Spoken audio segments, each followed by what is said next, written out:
और चलिए सीधे रुक करते हैं नितिन कावर से। नितिन जुड़ गए। नितिन आपके पास आ रहे हैं।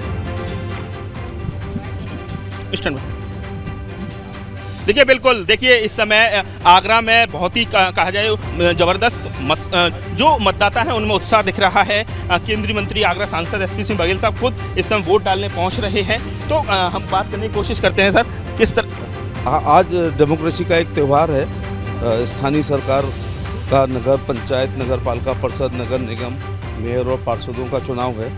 तो मैं तो इसको एक त्यौहार के रूप में हमेशा मनाता हूँ और आज अपने मत का प्रयोग करने। कुछ चुनौती देख पा रहे हैं आपको? बीएसपी जिस तरह से वहाँ जातीय चक्रव्यूह रच दिया है, क्या लग रहा है ये बीजेपी इसको चैलेंज ले पा रही है? चैलेंज के तौर पर काठ की हड़िया एक बार चढ़ती है, 5 बार नहीं चढ़ती है, 6 बार।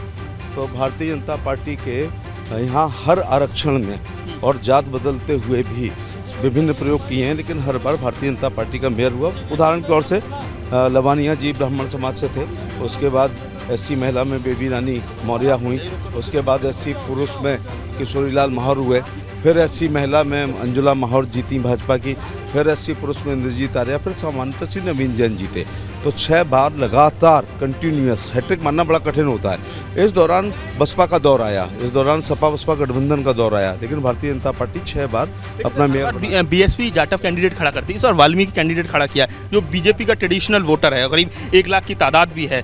सर हम चलते चलते बात कर लेंगे। तो क्या लग रहा है सर कि ये सारी चीज़ें कि जिस जाति का अगर प्रत्याशी होता है, भले ही वो किसी भी पार्टी विशेष के लिए वो वोटर लॉयल होता है, लेकिन फिर भी वो अपने कैंडिडेट, अपनी जाति के समाज के कैंडिडेट। वाल्मीकि समाज है वो भारतीय जनता पार्टी कट्टर हिंदू है एक तो, और भारतीय जनता पार्टी का एकदम कांग्रेस के बाद पिछले 30 साल से वोट बैंक है।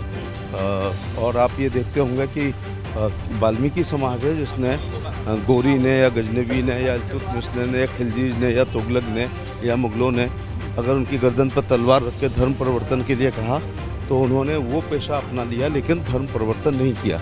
तो वो कट्टर हिंदू मैं मानता हूँ हर समाज में, लेकिन वाल्मीकि समाज और हमारा सिख समाज जिन्होंने हिंदू धर्म की रक्षा करने के लिए अपनी प्राणों की आहुति दी है। तो इसलिए सर ये क्या इस इलेक्शन को आप मानते हैं, क्योंकि आप एक राजनीतिक विश्लेषक भी हैं, कि इस इलेक्शन को आप ये मानते हैं कि मोदी योगी से इतर प्रत्याशी और लोकल मुद्दों पर भी ये इलेक्शन हो रहा है? देखिए तमाम मुद्दों पर इलेक्शन होता है। ये नाली खरंजा पर भी होता है, ये पार्क और सोडियम लाइट पर भी होता है, ये कूड़ा प्रबंधन पे भी होता है, ये सफाई और स्वच्छता और सैनिटाइजेशन पर भी होता है। लेकिन इससे आप बच नहीं सकते कि केंद्र सरकार की लोक कल्याणकारी योजनाएं के द्वारा लाभार्थियों की संख्या बहुत है, वो आगरा में भी रहते हैं। राज्य सरकार की योजनाओं के लाभार्थियों की संख्या ये राज्य में तो यहाँ पर भी है। इसी प्रकार से दुनिया की सबसे बड़ी पार्टी होने के कारण बूथ अध्यक्ष से लेकर राष्ट्रीय अध्यक्ष तक परिश्रम करते हैं, उससे भी बिल्कुल तो कमल खिल रहा है।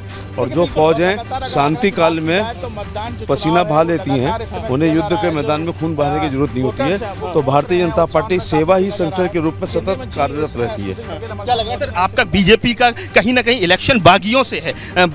बीएसपी और एसपी से मुकाबला से ज़्यादा बागियों से आपको अपना चैलेंज डैमेज कंट्रोल करने का प्रयास किया गया है। ये इसी बात का प्रतीक है कि आखिर भारतीय जनता पार्टी के टिकट के लिए ही मारामारी क्यों थी, क्योंकि सिंबल का मतलब लगभग जीत होती है। इसलिए जब परिवार बड़ा होता है तो छोटी मोटी चीज़ें होती हैं, बर्तन खटकते हैं। तो आपको लग रहा है कि सर बागी इतना नुकसान नहीं पहुंचा?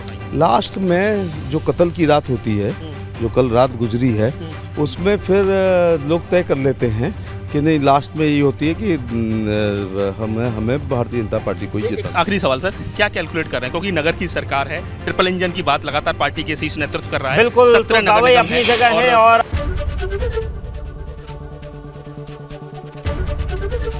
एबीपी गंगा, खबर आपकी, जुबान आपकी।